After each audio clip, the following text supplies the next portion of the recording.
Hi friends, இப்போ நீங்கள் பார்த்துட்ருக்கிறது எங்கள் வீட்டில் இருக்கக்கூடிய அடீனியம் பிளான்ட் பற்றின ஒரு சின்ன அப்டேட் வீடியோ தான். இந்த ஃப்ளாரை ஆல்ரெடி நான் 2-3 வீடியோஸில் காமிச்சிருப்பேன்.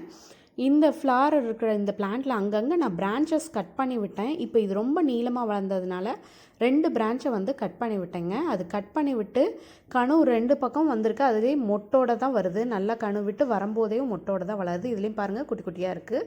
இது இல்லாமல் இந்த சைட் பிரான்ச்லேயும் பார்த்தீங்கன்னா வெட்டி விட்டேன். இப்போ 2 சைடும் 2 கிளை விட்டு வந்துகிட்டு இருக்கு. அது கட் பண்ணி விட்டோன்னே ரொம்ப நாள் வரைக்கும் வரலைங்க. அப்படியே தான் இருந்தது, காஞ்சு போன மாதிரியே இருந்தது. பார்த்திங்கன்னா இந்தளவுக்கு ட்ரை ஆயிடுச்சு. இப்போ நல்லா வளர ஆரம்பிச்சிருச்சு.